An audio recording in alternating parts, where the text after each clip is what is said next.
Jai Gurudev students. Once again, let us start our story Kabuliwala, which was written by Rabindranath Tagore. Already we had studied our last poetry, Gitanjali verse 61. It was also written by Rabindranath Tagore. Kabuliwala is also written by Rabindranath Tagore. Already I taught you this poetry, this story.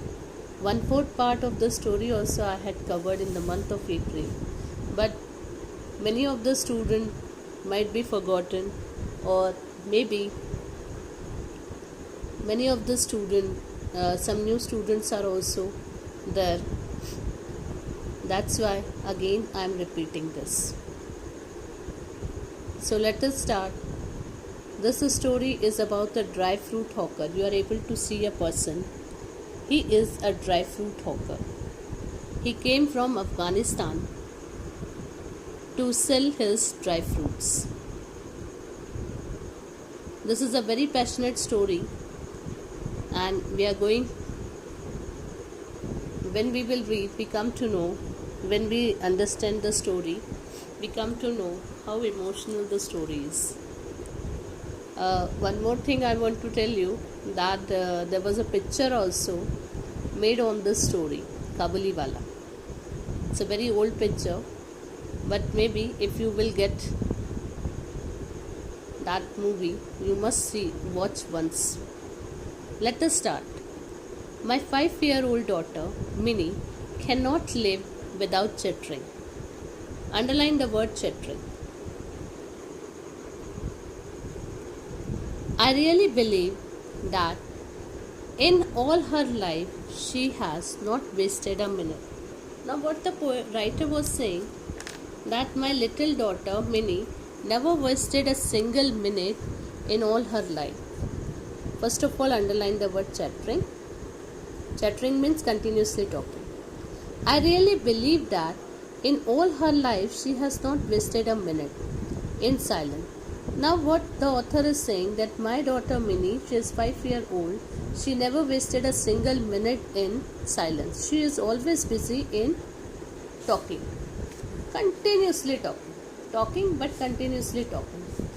She never wastes a single minute in silence. Now her mother is often vexed at this and would stop her prattling. Her mother feel very she got annoyed of her talking. She doesn't like her talking, and she would stop her prattle talking. So first of all, underline the word vex and then prattle. But I would not. But the father never does this. To see Minnie quiet is unnatural. If Minnie is quiet, I don't like this, and I cannot bear it long. The author is saying that I cannot bear it long, and so my own talk with her is always lively, and my talking is very lively with her. One morning, for instance, example, when I was in the midst of 17th chapter of my new novel. Now the author is saying, I was writing 17th chapter of my new novel. My little Minnie stole into the room. Stole means very quietly she entered into the room, and putting her hand into mine, said, Father. Ramdayal, the doorkeeper, calls Crow a crow. He doesn't know anything, does he? He doesn't know anything. This was, we came to know about Minnie.